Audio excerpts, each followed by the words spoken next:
Des injections monétaires pourraient favoriser le domaine de la crypto-monnaie. Alors ce sera pas autant que pendant le Covid et ce sera avec un nom plutôt camouflé, avec un peu de chantilly, tu vois, on appellera ça d'une autre manière. Sur ce, on commence tout de suite et j'ai envie de te dire, c'est parti, c'est parti. Bon alors pour entrer dans le vif du sujet, ce qu'on peut constater c'est que sur la charte du haut, tu as le BTC et en bas, tu as la Federal Reserve. Autrement dit, le dollar américain en circulation. Donc tu peux voir qu'à certains moments, ça explose vers le nord, c'est là où on fait de l'impression monétaire, brrr, tu vois, avec l'imprimante magique. Et à d'autres moments, on burn la quantité de dollars qu'il y a en circulation et forcément l'économie n'aime pas trop ça. Ou du moins les marchés financiers parce que grosso modo lorsque tu imprimes plein de dollars ça veut dire que chaque billet de 100 dollars il perd en valeur. Et donc finalement ce que tu pouvais faire il y a 10 ans avec un billet de 100 dollars maintenant voilà tu peux faire beaucoup moins de choses. Et donc ce que font les gens plutôt que de garder leurs dollars qui se dévaluent le cachet sous le matelas, le truc à ne pas faire, eh bien c'est plutôt simple. Les gens prennent leurs billets de 100 dollars et ils les mettent dans les marchés financiers, dans l'immobilier, etc. Donc c'est pour ça que les marchés pumpent lorsqu'on imprime. Ok. Et là, comme tu peux le voir, du coup, depuis le Covid, on avait tellement imprimé qu'on a eu une période où on a burn du dollar, on a supprimé du dollar en circulation et forcément, sur le Bitcoin, ça a été plutôt compliqué. On est rentré en bear market, on a bien corrigé. Depuis le mois de décembre 2023, on a recontinué à imprimer du dollar, à rajouter du dollar en circulation, sauf que c'est complètement ridicule à côté de la montée qu'on a eue juste ici. Et pour information, je ne sais pas si tu le sais, mais grosso modo, cette montée, cet apport massif de liquidité, cette impression monétaire, s'appelait les quantitative easing. Alors pour te la faire vraiment simple, pour parler avec les mains, le quantitative easing, grosso modo, en fait, c'est un programme qui te permet de rajouter du dollar en circulation, donc d'imprimer plus de billets. Voilà, c'est schématique parce qu'il n'y a pas vraiment des imprimantes qui t'impriment ces billets, même si ça peut arriver, mais grosso modo, on rajoute de l'argent dans les banques et cet argent, il va ruisseler dans l'économie. Tu te rappelles, c'est les serpentins qui font des petits ruisseaux, les ruisseaux font des rivières, les rivières font des fleuves et les fleuves se jettent dans la mer. Et donc, à un moment donné, les marchés financiers récupèrent cet argent qui a été imprimé par la Fed. Bon, alors ça c'est dit, on a parlé de QE, mais grosso modo, c'est pas à l'ordre du jour pour l'instant. En revanche, on a des annonces qui sont plutôt intéressantes qui viennent de tomber, qui peuvent s'assimiler à un QE, et je m'explique. L'État américain a dans ses tuyaux de commencer à réduire le compte général du trésor, autrement dit le TGA.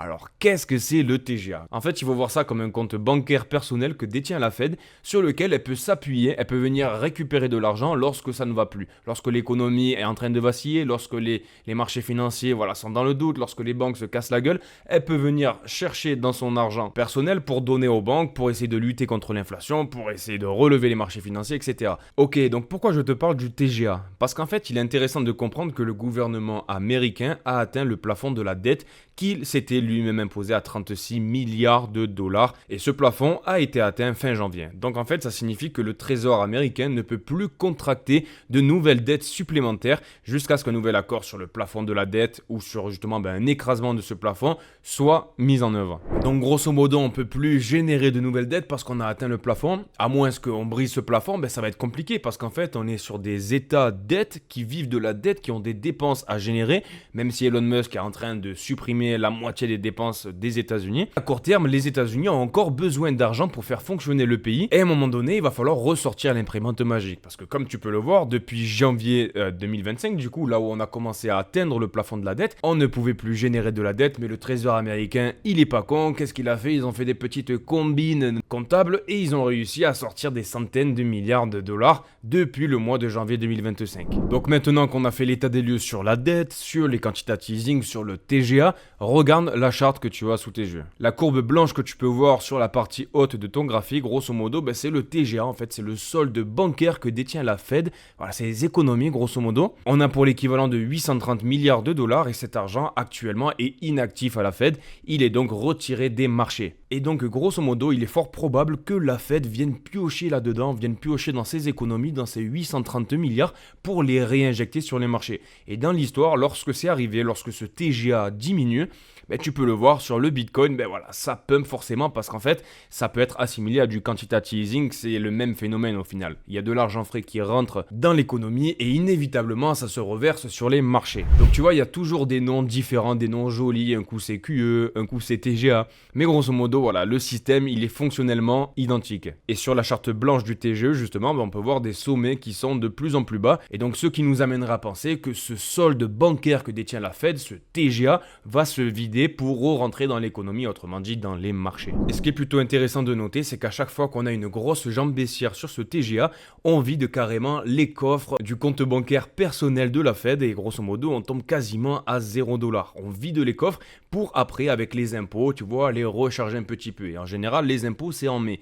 Bizarrement, sell in May, tu vois, cette phrase typique là qu'on a dans la crypto-monnaie, où le mois de mai est plutôt complicado, ben ça pourrait s'accorder justement avec un rechargement de ce TGA, ce rechargement des comptes bancaires de la Fed, qui aurait été vidé juste avant et qui aurait pu se déverser dans les marchés financiers. Donc je pense que c'est un phénomène plutôt sympathique à garder en tête, notamment avec tout ce qui est en train de se passer autour des taxes, de Donald Trump, etc., dont on va aller parler juste ensuite, parce que les États-Unis, tu vois, ils vont pas très bien se porter avec toute l'inflation qui va se créer vis-à-vis des taxes douanières que Donald Trump est en train de mettre sur tous les pays aux alentours. Donc dans les 2-3 semaines, dans le mois qui vient, des injections de TGA seraient pas complètement idiotes. Ensuite, si on s'arrête 2 secondes sur le Fear and Greed Index, grosso modo, en fait, c'est l'index, la métrique qui te permet de voir si le marché est dans la peur ou dans la cupidité. Et grosso modo, quand on est trop dans la cupidité au-dessus de 70 pendant une longue période, ça commence à être complicado parce que voilà, c'est le moment où il faut commencer à faire ses bagages. Ok. Et là, comme tu peux le voir, on avait passé quelques temps au-dessus de 70 et avec les annonces que Trump a fait, avec tout le bordel qu'il y a eu là ces derniers temps, le Fear and Greed Index n'a pas trop aimé, on est en dessous des 50 et grosso modo, ce qui est plutôt intéressant de constater, vis-à-vis de ce dont je viens de te parler juste avant avec les TGA, la période où la Fed a re-rempli ses comptes bancaires personnels, eh bien c'était la période de mai, là où on a eu un Fear and Greed Index qui s'est cassé la gueule et là où on a eu tout le marché de la crypto qui s'est lui aussi cassé la gueule. Et c'est plutôt fidèle parce que quelques mois avant, on avait eu ces deux petits pics là, tu vois, qui étaient venus chercher en dessous du 50 sur le Fear and Greed Index et c'est ce qu'on a fait exactement, tu vois, avec ce pic et ce second. Donc on espère fortement que ça va se passer de la même manière parce que je te le rappelle que la alt season en 2021 au premier trimestre, elle était plutôt incroyable. Donc on espère que le premier trimestre se passera de la même manière. D'un point de vue de la saisonnalité, il n'y a pas de raison. Ensuite, si on fait un petit point sur les funding rates. Alors les funding rates, je te les présente régulièrement, mais grosso modo, en fait, ça te reflète l'argent qui est parié en levier sur les marchés vis-à-vis du Bitcoin pour le coup et ça te permet de voir en fait lorsque tu as des mèches vertes, eh bien que les investisseurs sont confiants sur le fait que Bitcoin va monter et donc ils parient à la hausse. Tandis que lorsqu'on a des mèches rouges, des grosses mèches, des gros couteaux sanglants vers le sud, ça veut dire que les gens pensent que le Bitcoin va descendre et ça te permet d'avoir le sentiment général du marché et surtout des traders. Et comme tu peux le constater, à chaque fois qu'on a eu des gros couteaux sanglants vers le sud, des gros couteaux rouges, eh bien ça marquait des points bas sur le cours du Bitcoin et comme tu peux le constater, récemment, très récemment, on a fait un petit couteau. Donc tu vois, ce couteau est bien plus petit que les couteaux qu'on avait eu en 2022, en 2023 où là vraiment c'était la crise totale, tu vois, les gens pensaient que c'était la fin du monde, que le Bitcoin allait à $6000. C'était vraiment le bordel sur les marchés et sur Twitter, je t'en parle même pas. Mais grosso modo, en 2024, l'été dernier, on avait eu des petits couteaux, tu vois, qui eux aussi ont marqué des petits bottoms qui ont été suivis par des hausses sur le cours du Bitcoin. Ok. Donc, aurait-on touché un point bas sur le Bitcoin et la crypto-monnaie? Écoute, c'est quelque chose qu'on verra dans les semaines qui viennent, mais en tout cas, ça s'imbrique bien avec ce que je t'ai présenté tout à l'heure vis-à-vis des TGA.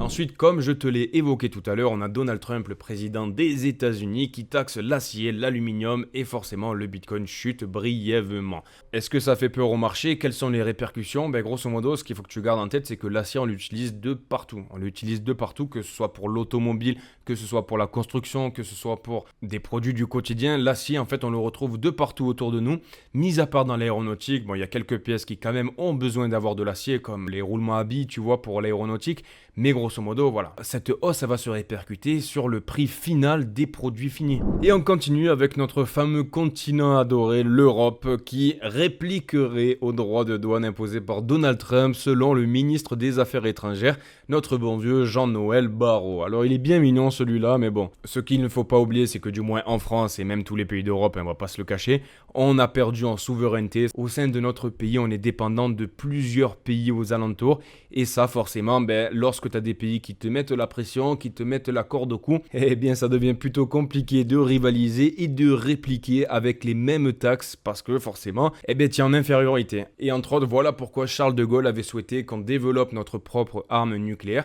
c'était pour être indépendant vis-à-vis des États-Unis, pour gagner en souveraineté. Mais bon, avec les rigolos qu'on a eu ces 30 dernières années, la politique elle a changé et on a gagné en dépendance vis-à-vis des États-Unis. Donc écoute, il est bien marrant, il a des beaux yeux bleus, mais je pense que vis-à-vis de Donald Trump, il ne fera pas grand-chose le Jean-Noël.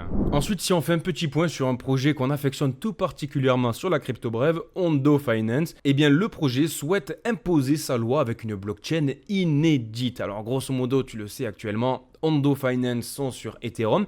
Mais ce qu'ils souhaitent faire, en fait, c'est de lancer leur propre blockchain dans le but d'offrir aux institutions une infrastructure à la fois sécurisée et ouverte, contrairement aux blockchains classiques où tout le monde peut valider des transactions. Et là, avec leur idée machiavélique, ce serait de rendre cette blockchain qui pourrait être validable par des acteurs triés sur le volet. Et donc, les propositions qui seraient induites par cette blockchain, ce serait d'avoir des oracles enchaînés, de l'interopérabilité cross-chain qui pourrait permettre de faire du RWA sur plusieurs blockchains, sur plusieurs écosystèmes différents, de faire des transactions à coût maîtrisé parce que tu le sais sur Ethereum, voilà, c'est toujours compliqué cette chose-là, renforcer la sécurité et pour finir se conformer aux lois réglementaires. Donc écoute, en termes d'adoption de la technologie blockchain et de la crypto-monnaie et du moins la valorisation du token Ondo, c'est plutôt bullish, mais voilà, pour les valeurs de la crypto-monnaie, ce dont pourquoi les crypto-punks se battent jour après jour, voilà, c'est pas trop bullish cette histoire. Ensuite, on continue rapidos avec MicroStrategy que tu connais bien évidemment, qui annonce avoir acquis 7633 bitcoins à un prix moyen de 97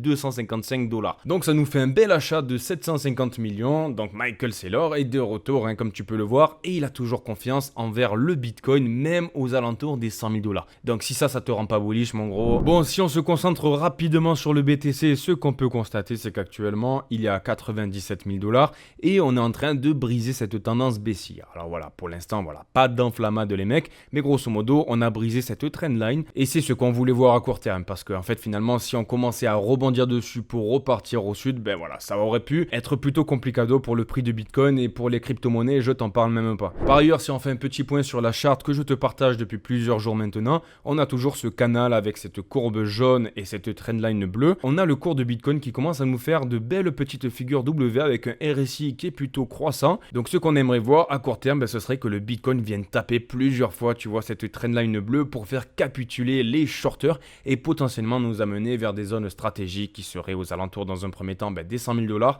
mais ensuite tu vois sur ces points d'intérêt aux alentours des 102 000 et puis ensuite ça serait l'escalade jusqu'à l'ancienne ATH de Bitcoin. Tandis que pour la charte Other, c'est plus ou moins similaire là aussi, on a une petite brisure de cette trendline que je vais te tracer tout de suite. Et donc, on a un petit regain de momentum et ça se traduit par le pump de certains altcoins. Comme tu peux le voir, les plus forts avec les meilleurs fondamentaux, ils ont un petit peu plus pumpé que les autres. Avec Bit&Sword, par exemple, qui lui est remonté aux alentours des 400 $. Alors voilà, il n'y a rien de fou, ok les mecs, on n'est pas en bull run, on n'a pas une explosion folle de Bit&Sword. Mais dans des moments où on a un tout petit regain d'intérêt, on a un petit peu de liquidité qui rentre sur les marchés, le fait de voir des tokens comme Bit&Sword qui performent plus que des tokens incertains, que des pingouins, que des toutous, etc. La Crypto Brève et Jérémy sont à votre service. N'oublie pas de laisser un petit like, un commentaire et à t'abonner si tu n'es pas abonné. Attention, je te vois petit coquin. Donc prends soin de toi, bisous, ciao ciao.